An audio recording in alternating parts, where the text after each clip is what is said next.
Hello, my name is Eric. Welcome to my YouTube channel called The Thrift Guy.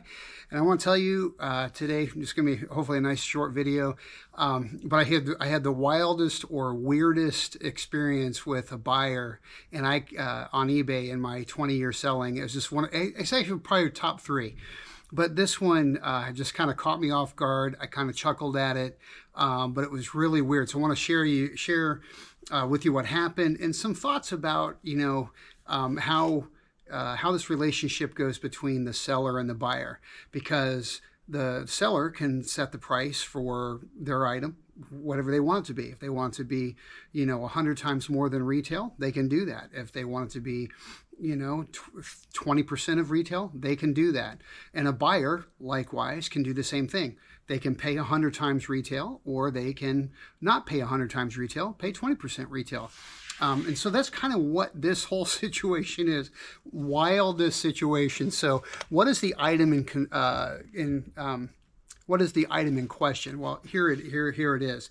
I pick this up, and this is just man, this is just cool. This is a old standard Franklin Savings Bank. It's by Standard Bank Company, and it's just a cool little savings bank. Probably from the 50s or 60s. But look at this thing. This thing is pristine. It's got the original key. That's the key thing. This thing is absolutely cool. So when I got it, I did some research. I have an account I have a subscription to WorthPoint. And so these things were selling all over the place from like $10 all the way up to like $50, right? And so I'm like, all right, so that's cool. And mine's pristine, and it has a key. If they don't have a key, they're just not worth anything. And so I decided, because this thing was in such pristine condition and I had a key and it works fine, I'm going to put it at $49. So my theory was this: because the bank was in pristine condition and I was willing to sit on it, after all, this isn't taking up a lot of shelf space. You can see behind me, I'm packed. So this is going to go in a bin, sit there for a bit. It's not taking a lot of space up. So why not put it at the high end of the price, because it's in such good condition. I put a best offer on it so you could make offers on it. I had people offering me, I had one person offer me $20 just for the key. They didn't want the bank. And so I declined that offer. And so I figured, hey, put the big price on it, for the item that it is, and see what happens. Well, I get this offer from this gentleman, and I've got my cell phone here. I'm going to hopefully get to it real quick. And I'm going to pop it up on the screen right now. And this is what it says: do not send counter offer, not interested. Right? And he offered me $22. Well, I wasn't interested in $22 either. But literally, if you look at it on the screen, I'll pop it up there, I'll keep it up there. Do not send counter offer, not interested. It's all in caps. So this guy's yelling at me. At the end of the day, he's telling me this is my bottom line. So I declined, right away, declined. And because he said, don't counter offer. I don't want $22 at this point. I was still playing hardball. I figured it would be worth something. So this is the message that I get back. And I'm actually going to have to put my glasses on for this one. So I decline the offer, and this is what I get back. And I'm going to pop it up on the screen. You declined my offer for this? Who cares? I have two already that I paid $10 each for. Yes, $10. Stick yours where the sun doesn't. Stick yours where the sun don't shine, okay?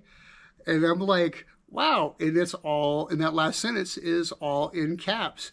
So he was really upset with my declining, to which I replied, but you literally told me not to send you an offer, so I didn't. I declined it. But welcome to my block buyers list. This guy was absolutely livid, it seems, that I declined his offer. And the reality is, this highlights an issue of reselling. It doesn't matter what you're reselling, whether you're reselling a brand new product for a distributor, or if you're like me and I go to yard sales and pick up something and I buy it, I can put my price on it. And if you're the buyer and you don't like the price, don't buy it. And this guy told me to stick it where the sun doesn't shine.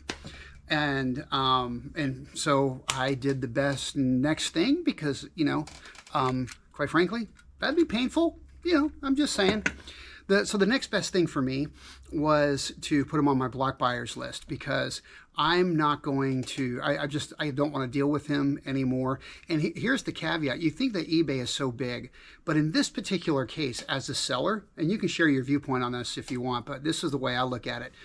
There's like millions and billions of people. I don't know how many people are on that use eBay, but there's a lot of people. And as a seller, to use that blocked bidders list or a blocked buyers list is really important, because though customers are important, and don't get me wrong, I don't need all of the customers on eBay to have access to my account, and especially one that's going to cause a problem. So I have no problem with putting him on my block buyers list.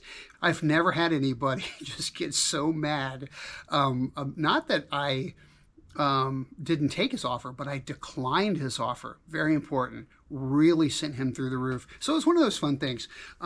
With that said, it really highlights being successful on eBay. Really, it really does. You got to know your price of what you're setting, what you're going to set your price for. You also have to know what your bottom line is and how you're willing to sit on it for. And in this case, because it was such a small item, I was willing to sit, and I think I sat on it for about a month and a half, 2 months. Here is the ending to this story, at least from my perspective. About a week after I had that little back and forth communication with this buyer, I got an offer for $40. I had it at $49, or best offer, and they gave me an offer of $40. And in his note, and I hope I can find it and put it up here, because I don't know what happened to it. I hope I can find the note that he put with the offer.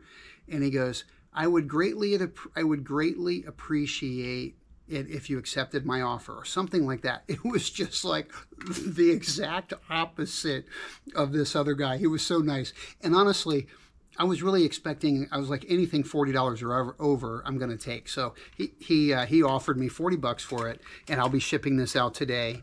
All's well that ends well, and this did end well. The gentleman no longer has an option to buy my items, the first guy.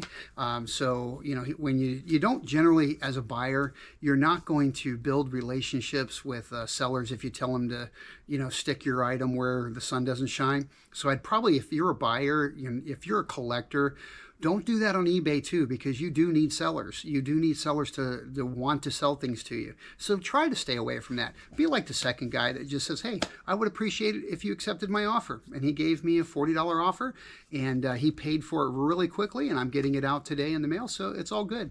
So with that said, hey, listen, it takes all kinds to make this world go around. Just don't be this buyer. Till we see you again, be safe and make today great.